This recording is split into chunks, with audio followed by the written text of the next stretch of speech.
Oh, this one's definitely caught my interest.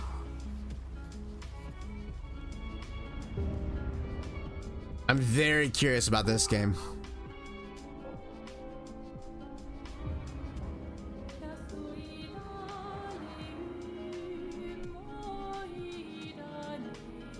Bonjour everyone. We are Sunfall Interactive and welcome to our manor.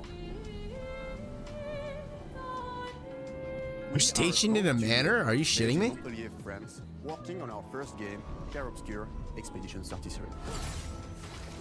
It's a turn-based RPG set in a fantasy version. I love my of the 19th RPGs. century I really do. There we are. Wow, it's set place in France? Actually started as a solo passion project. I wanted to create something like the JRPGs with turn-based combat I grew up with and loved, but that fully leveraged the latest tech, refresh the genre with new features. Dude, these visuals are wild. I knew I needed help to realize my dream. First, I turned to a programmer I knew would get it. Guillaume and I started trading ideas right away, and that quickly turned into trading files back and forth. Soon, I was creating the first prototypes of the reactive turn-based system, combining real-time offense and defense element, and a cinematic battle camera system. Things really clicked when it's really cool. Of those features. We felt we had something both challenging and fun. As Tom and I went back and forth and iterated on game elements, the vision started to come together, and I shared it with an old friend from university. Guillaume and I are both passionate gamers, and when he described the project, I quit my job the following week and joined the team without hesitation. That's bold. Because I believe that in video games, success always starts with a strong creative vision. Yeah. And we had that, defined by 3 core elements. I love this art style they're going with, though.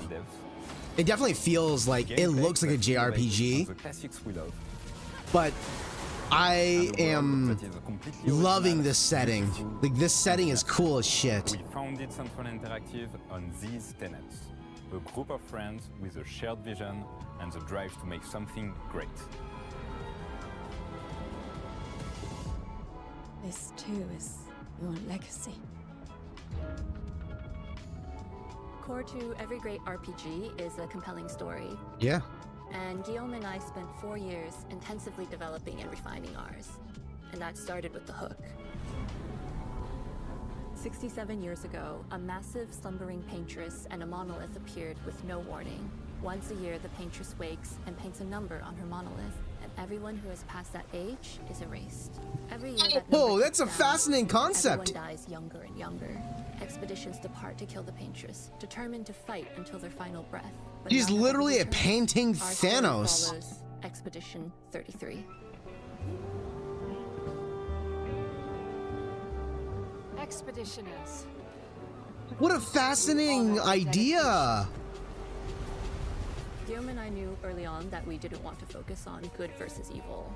What's interesting to us are people who, yes, are flawed, but who care deeply about each other. And conflicts arise because they have different perspectives on what needs to be done.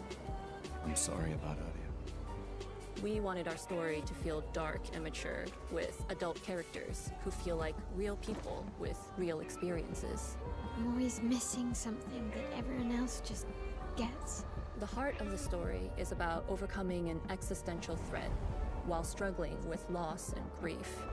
And it's rooted in the characters' relationships, both to each other and to themselves. What are we gonna do, huh? Tell me. What are we gonna do?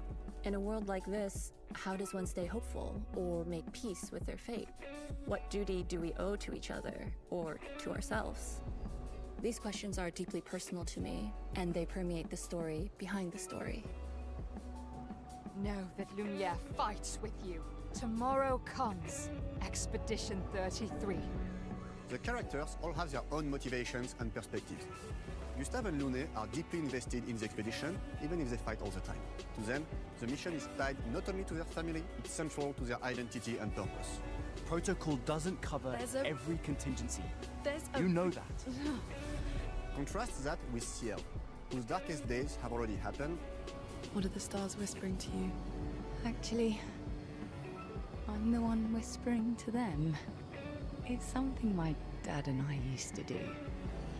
And Maëlle, who cares more about really living her life, not just living longer. Gustav, are you real? It's not all dark, though.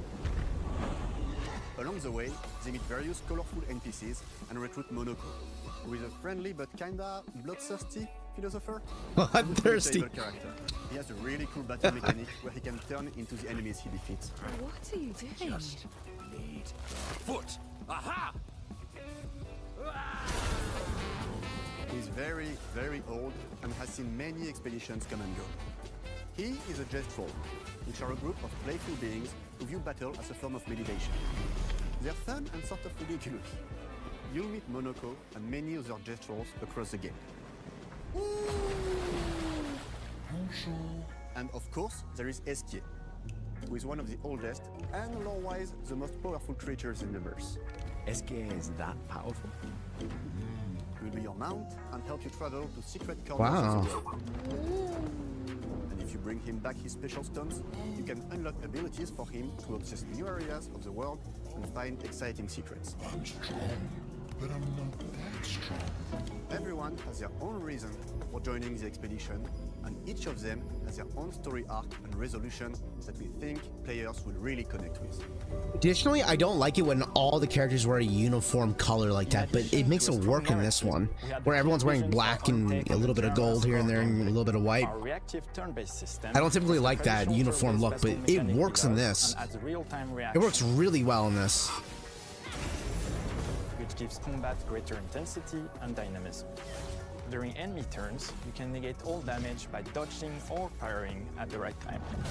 Okay, so there is a skill-based element to it. Took a long time to get right. During initial playtests, turn-based players often found the real-time elements too hard. Some of us are still traumatized by enemies from back then.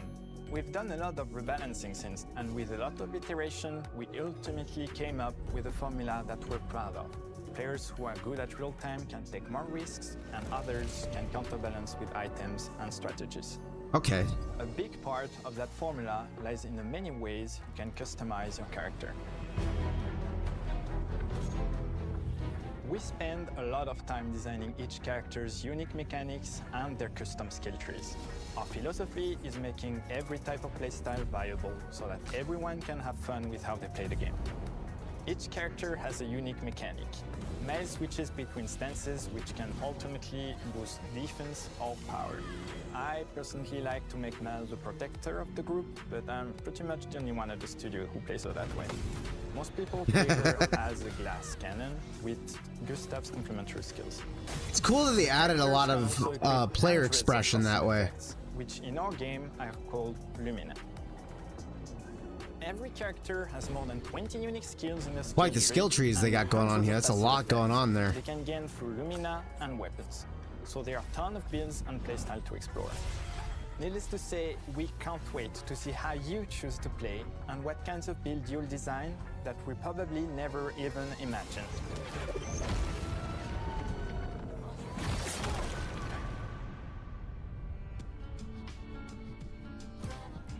Our story is set in the French fantasy world, and I was really excited to design something unique. Every level has its own color and texture identity. For example, the Jestrel Village is an early area in the game where players can enjoy a fun break. We wanted something that feels chaotic, grungy, and toy-like. It's basically a bazaar. Everything's disorganized, chaos everywhere, huts are unsafe, built without much thought. It's a place where anyone could fight you at any point, which is pretty much what the Jestrels are like. The Jestrel Village is hidden inside the ancient sanctuary. The ideas here were forest, labyrinth, and sentinels. I designed it as a vibrant place, like an old graveyard of Jestrels, or forgotten wooden toys in a box, with two main colors, red and white. I wanted to make it feel cozy, hidden from danger, with traps and labyrinths in case enemies get in. Same process with the characters. Monoko came in a single concept. I thought of a monkey-like body, white fur with a... Yeah, that was the first thing I noticed when I was looking at it. He looked like the Monkey King a little bit, like a puppet version of him. Ow! Definitely a Jestrel. For Escape, we needed a cuddly companion to take us around the world. I thought instantly of a giant inflatable balloon and old Victorian pillows with many intricate motifs. We start with the core themes and ideas, and the visuals grow organically from there. From the very start of the project, there was one thing that we absolutely wanted to bring back from older JRPGs. A feature we really loved, but is very rare these days. A completely 3D and navigable world map. Yes, we've got a world map. And it was it's something that you don't see a lot of nowadays. And technically. And it ended up a lot bigger than we expected. You'll definitely need SK's help traveling around. Here we go. We're super happy with the result, though, as there's a lot of side paths and entire hidden levels. If you want to fight the toughest bosses of the game, you will have to explore. Good luck. Go. We've poured our hearts and souls into this game. It looks like a passion project. I'm impressed by it. That's why we're delighted to announce that Expedition 33 launches on April 24th Noon! on Xbox Series X and S and is available day one with Xbox Game Pass. Wow! You can already wish the game and follow us for more info. We are super excited to invite you into the world of Expedition 33. We are a small, passionate team, it's our debut game, and we can't wait for you to discover our story, our world, and our take on the turn-based genre. On behalf of everyone at Sunfall, thank you for joining us. Tomorrow comes. Demain viendra. Tomorrow comes. Demain viendra. Demain viendra. Tomorrow comes.